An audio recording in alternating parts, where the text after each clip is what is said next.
بسم الله الرحمن الرحيم. السلام عليكم ورحمة الله وبركاته. الحمد لله رب العالمين، وبه نستعين على أمور الدنيا والدين، والصلاة والسلام على أشرف الأنبياء والمرسلين وعلى آله وصحبه أجمعين. أما بعد. Jamaah sekalian yang dirahmati Allah Subhanahu wa taala, alhamdulillah, puja dan puji syukur senantiasa kita persembahkan kepada Allah Subhanahu wa taala atas seluruh limpahan rahmat nikmat kepada kita semua, sehingga pada malam hari ini dengan izin Allah kita bisa berkumpul bermajlis ilmu. Semoga kehadiran kita di majlis ini dicatat sebagai amal soleh kita di sisi Allah Subhanahu wa taala. Amin ya rabbal alamin. Salawat beriring salam tercurahkan kepada Sayyidina Muhammad sallallahu alaihi wasallam, Nabi yang insyaallah akan memberikan syafaatnya kepada kita dan kita insyaallah diakui sebagai umatnya. Amin ya rabbal alamin. Jamaah sekalian yang dirahmati dan dimuliakan Allah Subhanahu wa taala, malam hari ini kita akan mempelajari adab-adab yang berkaitan dengan mimpi. Berkaitan dengan mimpi. Tema ini penting untuk kita pelajari, karena kami yakin hampir dari semua kita ini pernah bermimpi, baik mimpinya bagus atau mimpinya buruk, atau bahkan mimpi ndak kate maknanya. Mimpi tidak ada maknanya, cuma bunga tidur saja. Di antara kesempurnaan syariatnya Nabi Muhammad sallallahu alaihi wasallam, sampai soal mimpi pun Nabi menjelaskannya. Nabi memberikan petunjuknya. Bagaimana seseorang jika ia mimpi buruk, jika ia mimpi yang menyenangkan, apa yang harus dia lakukan. Lalu kalau makna mimpinya tidak jelas, tidak bisa menafsirkannya, ke siapa dia harus datang? Minta siapa yang bisa menafsirkan mimpinya? Salah datang, ya, salah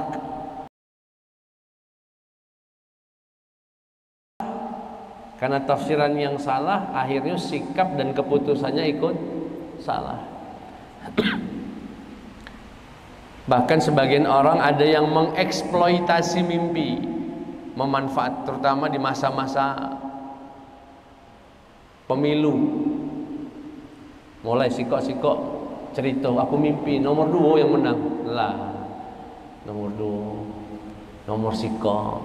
Cobloslah ini, aku mimpi ketemu Nabi Muhammad, suruh nyoblos nomor 3. Nah, banyak jualan mimpi kan gitu. Nah, Islam menjelaskan itu semua. Bahkan Nabi Muhammad sallallahu alaihi wasallam menyebutkan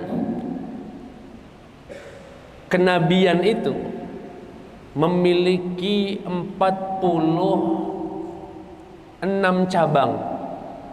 Kenabian memiliki 46 cabang. Begitu saya meninggal dunia, Yang Nabi Muhammad meninggal dunia, yang 46 itu hilang galau. Sisa satu untuk umatnya Nabi Muhammad. Disisakan satu. Apa itu? Mimpi baik. Apa maksudnya? Tafsirannya cukup banyak. Salah satu cara Allah memberitahu sesuatu yang gaib di masa depan itu bisa lewat mimpi. Bisa lewat mimpi. Fulan melamar anak gadis kita, bingung diterima atau tidak. Wong tuanya sholat, minta petunjuk. Datang dalam mimpi, laki-laki itu datang seperti seekor macan misalnya. Oh, berarti ditolak. Karena di masa depannya ini laki-laki akan membahayakan keluarga. Putuskan. Itu cara Allah memberikan petunjuk. Nah, yang sisa untuk umat ini, untuk kita ini sampai hari kiamat adalah mimpi. Jalur mimpi. Dalam kesempatan ini, ya mungkin kita jadikan dua pertemuan. Kami sengaja membawa beberapa kitab tentang tafsir mimpi. Ini tafsir mimpi paling tua, kitab paling tua. Walaupun diperdebatkan terkait siapa penulisnya. Yang masyhur, beliau ditulis seorang tabi'in namanya Imam Ibnu Sirin. Kuburannya ada di Kairo. Kami pernah berziarah ke makam beliau. Wafatnya tahun berapa pengarang kitab ini? Menurut salah satu versi pengarang kitab ini, wafatnya tahun 110 Hijriah. Sekarang berapa Hijriah, Pak? 1440 berapa, Kang? 7. Sedangkan ini 110. Berarti sudah berapa lama umur kitab ini, Pak? 1300 sekian tahun. Indonesia wallahu alam ada apa belum? 1000 tahun yang lalu, 1300 tahun yang lalu. Bukan kitab ini, maksudnya ini cetakannya baru. Tapi kitab ini kan dicetak terus sampai alhamdulillah kami bisa membelinya. Ditulis oleh seorang ulama bernama Ibnu Sirin. Ini tafsir segala mimpi, Pak. Bapak mimpi ketemu ular, ketemu kuda, macam-macam.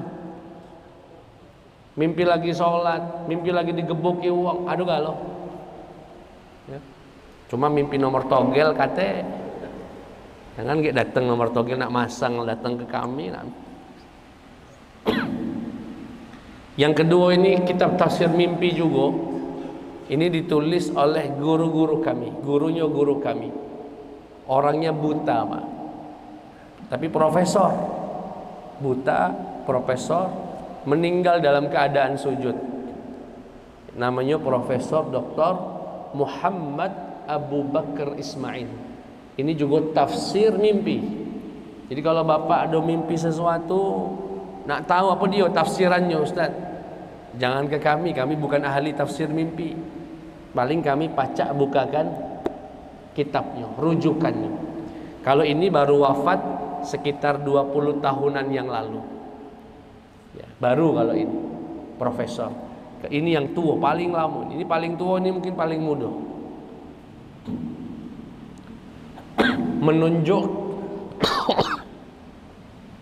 Menunjukkan bahwasanya ulama ini tidak ada satu hal yang menjadi pesannya Nabi Muhammad Sallallahu Alaihi Wasallam kecuali ulama-ulama kita berdedikasi, berkhidmat, melayani umat. Dia tulis buku sampai 300 halaman. Ini yang ini malah 470 halaman. Tebelnya. Ditulis agar umat ini tidak salah. Ada cerita dulu. Ini cerita nyata, Pak. Tapi lebih ke bercanda mungkin. Kawan kami Dulu di Lampung, kami masih SMP atau mungkin SD, mimpi jingok ular dalam mimpinya. Katanya ngedeketi dia tadi. Begitu dekat, set, cak anak matok itu, digebuknya melingkar-lingkar ular tadi. Dia tanya, wah, apa dia tafsir mimpi aku ini? Oi, pasanglah nomor togel malam ini. Itu nomor togel katanya. Mak mana nomor togel? Ketika ular tadi lurus ngejar kamu tadi, itu nomor 1. Begitu dia nak matok, itu nomor 2. Setelah kamu gebuk dia ngelingkar-lingkar, nomor 3. Pasanglah sikok 2, 3. Metu kage. Ini kalau salah konsultasinya kepada orang yang salah, kepada dukun, kepada tukang togel. Nanti kita jelaskan kepada siapa kita harus minta tafsir mimpi itu, ya. Baik, jamaah sekalian yang dirahmati Allah.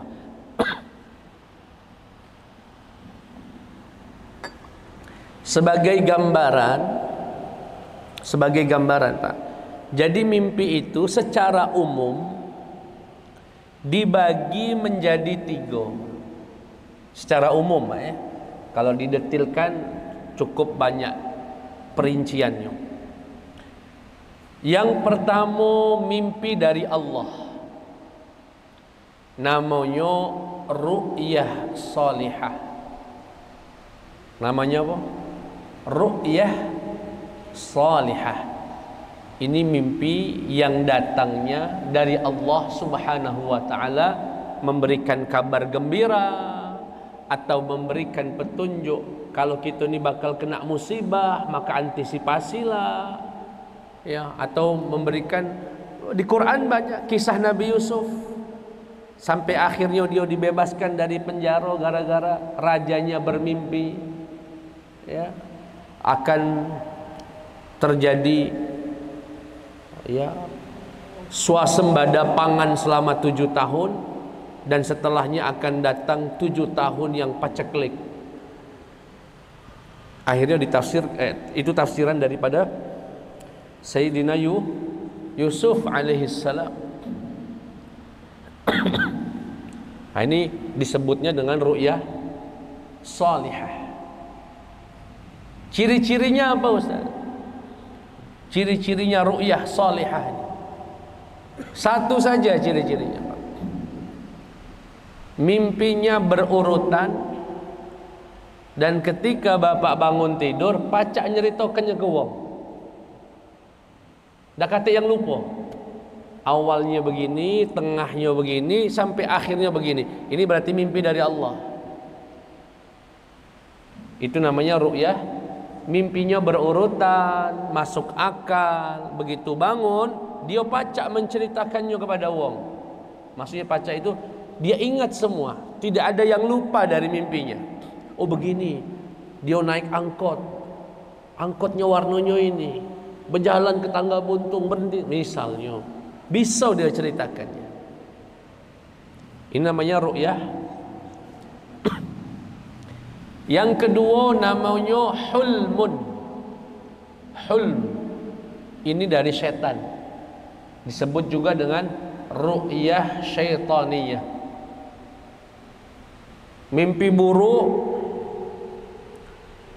yang mengajak dia untuk berbuat jahat, bersuudzon dengan orang, macam-macam cara setan nak merusak kita tadi, Pak. Misalnya ada keributan kita dengan kawan, dengan tetangga, datang lewat mimpi kita.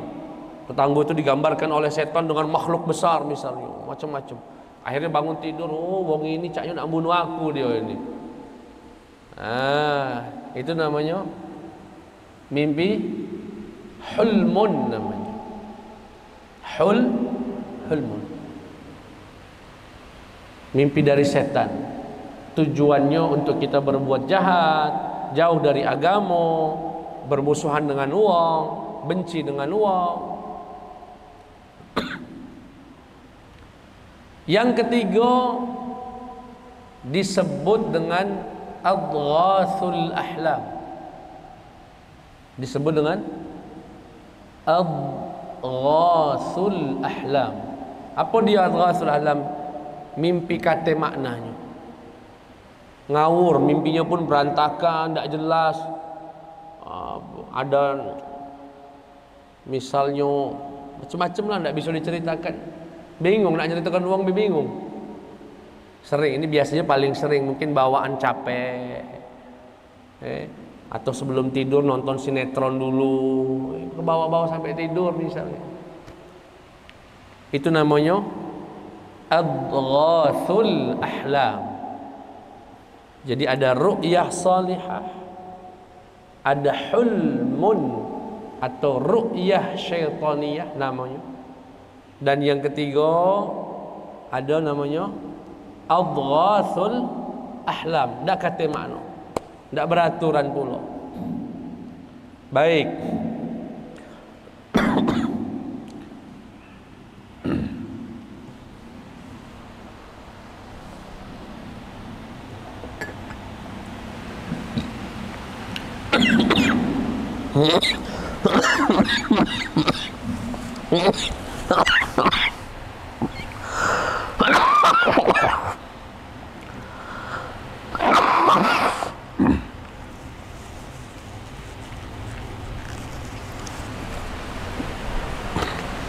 Matikan.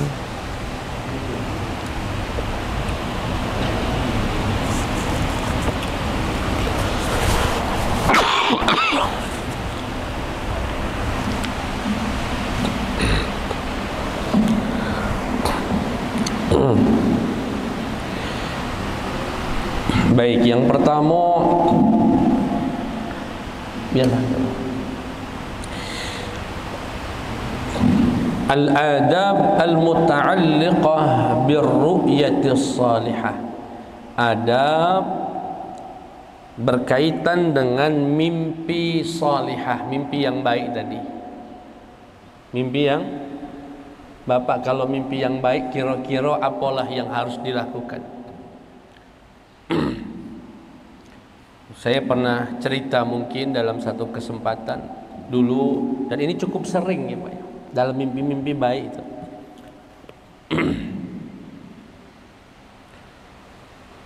Dulu masih jadi mahasiswa di Al-Azhar, saya mimpi sedang berada di kapal besar Pak, kapal laut.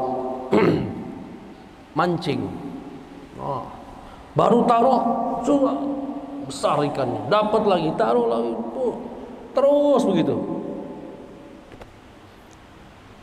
Mimpi mancing, dapat ikan dengan mudah, besar dan sebagainya. Langsung kami buka buku tafsir ini. Biasa ada versi banyak tafsir, kami cari yang paling enak baik. Dari tafsir yang paling, salah satu tafsirannya, kalau orang bermimpi mancing dan dapat ikan besar-besar dengan mudah, bakal dapat rezeki. Bakal dapat rezeki. Besoknya Pak, nunggu-nunggu aku, apalah dari siapa lah kira-kira, apa dikirim sama bapak, transferan misalnya, sehari katek kabar, 2 hari katek kabar, nunggu berharap tadi. Akhirnya kami lagi duduk-duduk di Masjid Al-Azhar, ditepuk kami dengan kawan sama-sama mahasiswa. Ustaz katanya, oh iya kenapa? Iya Ustaz, aku ini dapat amanah dari wong sugih, wong Mesir, suruh bagi-bagi duit. Untuk jatahnya untuk 3 wong. Aku lah ngenjuk siko, untuk aku dewek siko. Nah siko ini aku mikir untuk siapa lah, aku jenguk antum lagi di sini. Kata kami, niat apa niat? Nah dijuk amplop. Dalam hati aku, inilah mimpi tadi ini yang aku tunggu-tunggu. Begitu ku jenguk, sekitar 3.000 pon ya, zaman itu ya mendekati 10 jutaan lah Pak. Ya untuk mahasiswa duit segitu Pak, Lebaran Idul Fitri rasanya. Iya. Uang segitu bagi mahasiswa itu besar sekali. Wah, langsung kata, ya Allah, semoga mimpi mancing lagi ya Allah. Saya itu ya. Baik, apa yang harus dilakukan kalau kita mimpi yang bagus-bagus itu?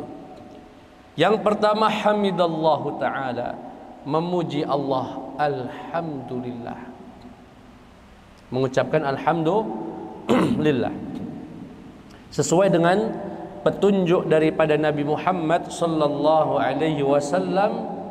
Kata Rasulullah, idza ra'a ahadukum ru'ya yuhibbuha fa innama hiya minallah.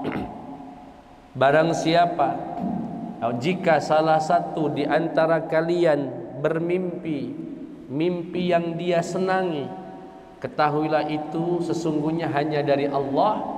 Falyahmadillaha 'alaiha, maka pujilah Allah, alhamdulillah. Walaupun mimpi ikan itu enggak selalu baik, Pak. Kadang-kadang mimpi ikan itu maknanya ada orang sedang mengutik aib kita, bau amisnya. Dari sisi bau amis itu ada orang yang mau membongkar aib-aib kita. Keburuan, sedang membicarakan kita, menggibahi kita dan macam-macam. Makanya tadi kami katakan dari sekian mimpi aku milih yang pertama, dapat rezeki. Ini yang pertama, ucapkan alhamdulillah. Yang kedua, kalau dapat mimpi yang bagus, al-farahu wal istibsyaru biha. Apa itu? Bergembira. Artinya Allah Subhanahu wa ta'ala memberikan kita satu nikmat yang insya Allah akan datang. Kita sambut dengan kegembiraan.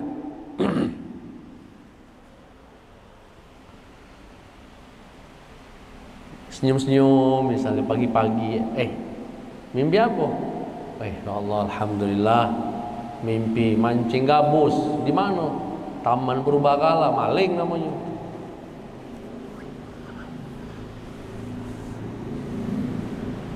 Kolam wong yang maling. Yang ketiga, kalau mimpi yang bagus, alla yaqussaha illa ala man yuhib. Tidak menceritakan mimpi itu kecuali kepada orang yang sayang dengan dia. Jangan menceritakan mimpi itu kecuali kepada orang yang sayang dengan dia, cinta dengan dia, kagum dengan dia. Artinya boleh menceritakan mimpi bagus ini, boleh, tapi jangan semua orang. Kenapa? Nabi bersabda sallallahu alaihi wasallam, wala yukhbir biha ahadan. Janganlah kalau dia fa in ra'a ru'yan hasanah, jika dia mimpi-mimpi yang baik, falyubshir, maka bergembiralah, wala yukhbir biha, dan jangan beritahu tentang mimpi itu illa man yuhib, kecuali kepada orang yang mencintainya. Kenapa? Karena kalau kita mimpi kepada orang yang senang dengan kita, dia melok senang. Misalnya ceritakannya ke mak kita, ya. Saya dapat cerita dari seseorang tentang suaminya, ya, yang dimimpikan dengan mimpi yang baik. Jadi kedatangan kuda putih bersih, ya, menggambarkan tentang suaminya. Apa maknanya itu, Pak? Membawa berkah. Kalau rumah kita bapak mimpi tahu-tahu ada kuda, ya, maka itu insya Allah membawa kebaikan. Istikharah, anaknya nak menikah atau nak beli rumah atau mau memutuskan suatu keputusan besar, bapak sholat istikharah misalnya, kemudian Allah berikan jawaban melalui mimpi, datangnya seekor kuda, maka insya Allah itu membawa kebaikan. Bismillah, itu petunjuk dari Allah Subhanahu wa ta'ala. Kenapa? Karena Nabi Muhammad bersabda, sesungguhnya kuda itu diciptakan untuk membawa keberkahan, ya. Untuk membawa, ya, ma'qudun binasiyatiha sampai hari kiamat. Sampai hari kiamat. Itu sabda Nabi tentang kuda sallallahu alaihi wasallam. Yang keempat, kalau kita ceritakannya sebelum kami masuk yang keempat, tapi kalau kita mimpi baik, kita cerita kepada orang yang memang tidak suka dengan kita, khawatirnya melahirkan iri, bahkan nanti bisa membahayakan kita. Ya, namanya wong iri, wong dendam, wong tidak suka, ya. Jadi jangan sembarang, jangan latah menceritakan mimpi-mimpi kita kepada orang-orang yang tidak, apalagi yang kita tahu dia memang tidak suka, tidak respect dengan kita. Yang keempat, tafsiruha ala ahsanil wujuh, hendaknya menafsirkan mimpi yang baik tadi kepada tafsiran yang paling bagus. Dari sekian kemungkinan, ambillah yang paling bagus. Seperti yang kami ceritakan tadi, kami bermimpi mancing, dapat ikan banyak, niana mancing. Rupanya tafsiran tentang ikan itu macam-macam. Bisa dapat rezeki, atau satu sisi ada yang membicarakan aib kita, diambil dari makna amisnya ikan tadi. Nah, dari sekian tafsir itu mana yang paling bagus? Ambil. Untuk kemudian kita berdoa agar Allah mengabulkannya. Kenapa mengambil tafsiran mimpi yang paling bagus? Satu, agar timbul husnudzon kepada Allah, timbul rasa berprasangka baik dengan Allah.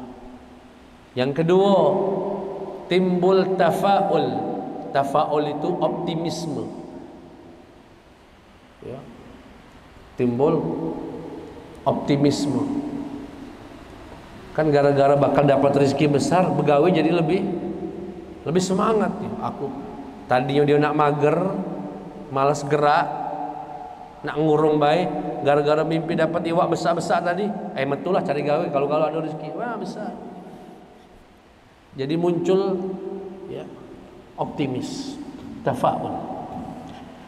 Sesuai dengan arahan daripada Nabi Muhammad sallallahu alaihi wasallam, "Idza ra'a ahadukum ru'ya al-hasanah falyufassirha." Jika salah satu di antara kalian bermimpi-mimpi yang baik, maka tafsirkanlah. Nanti pada pertemuan berikutnya kita akan jelaskan siapa orang yang berhak menafsirkan mimpi, kepada siapa kita minta berkonsultasi, karena jangan sampai salah tempat, akhirnya malah diarahkan ke yang keliru. Kalau dia mimpi yang baik, hendaknya dia tafsirkan, wal yukhbir biha, dan dia silahkan memberitahukannya. Boleh bercerita kalau mimpinya bagus.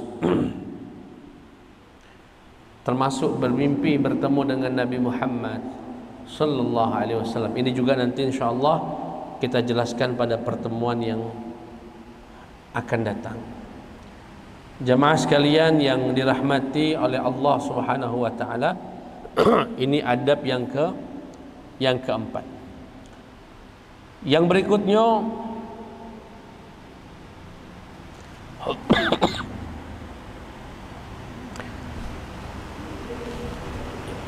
adab yang berkaitan dengan mimpi buruk, mimpi dari setan. Tadi 4 tadi yang berkaitan dengan mimpi-mimpi baik. Sekarang dengan mimpi-mimpi buruk. Misal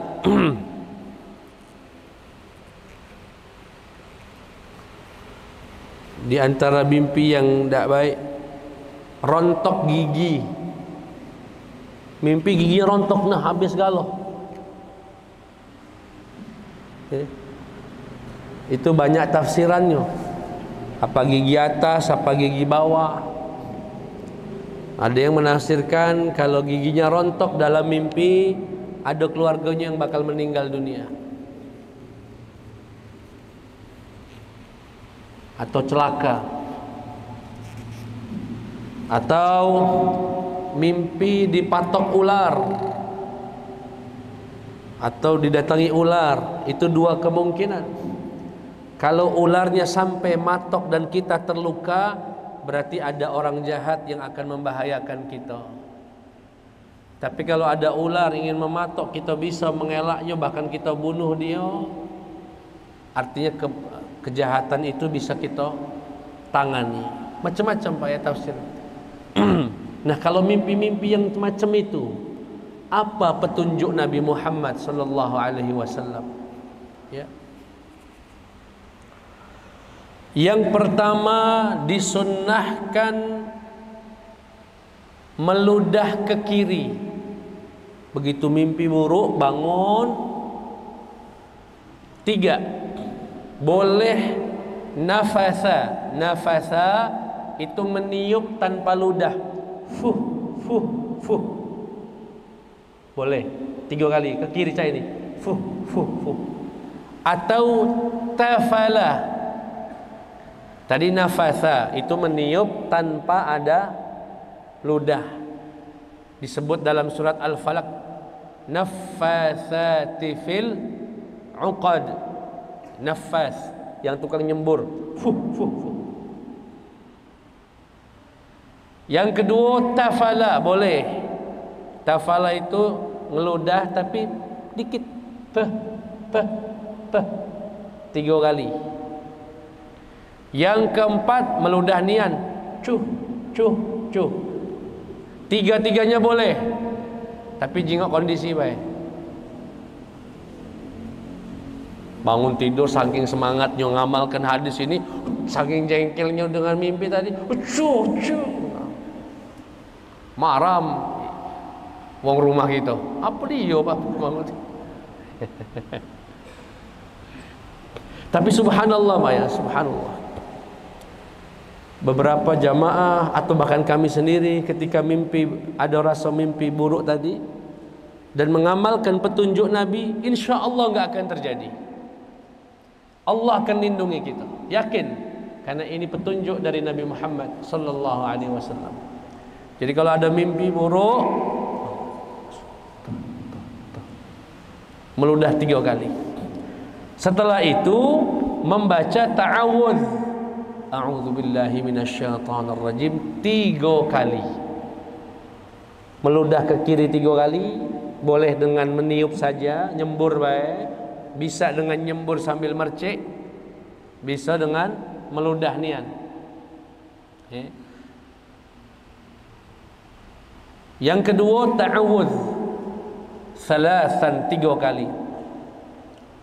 Kenapa? Fa inna hadhihi ar-ru'yah sayyi'ah minasyaitan.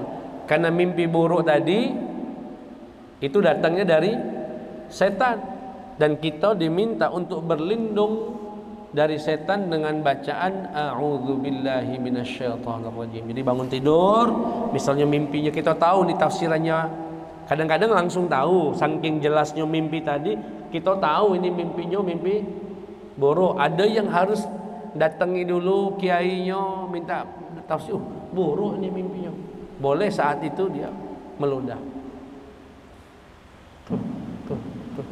A'udzubillahi minasyaitonir rajim. A'udzubillahi minasyaitonir rajim. A'udzubillahi minasyaitonir rajim. Insyaallah enggak akan terwujud. Insyaallah tidak akan terwujud. Yang berikutnya, kalau habis mimpi galak tidur lagi, mimpi tengah malam, astagfirullahaladzim, mimpi dia malam-malam, mimpi tengah malam. Selain dia meludah 3 kali, kemudian membaca ta'awudz 3 kali, pindah posisi tidur. Pindah posisi tidur. Misalnya kalau tadi tidurnya ngadep kanan cak ini, misalnya di sebelah kanan, apa turun misalnya di kasur yang lain, atau mungkin istrinya ikut bangun, kenapa Pak? Aku mimpi buruk deh cak ini.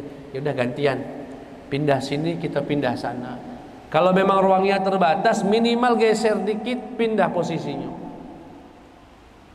Kata Nabi Muhammad sallallahu alaihi wasallam,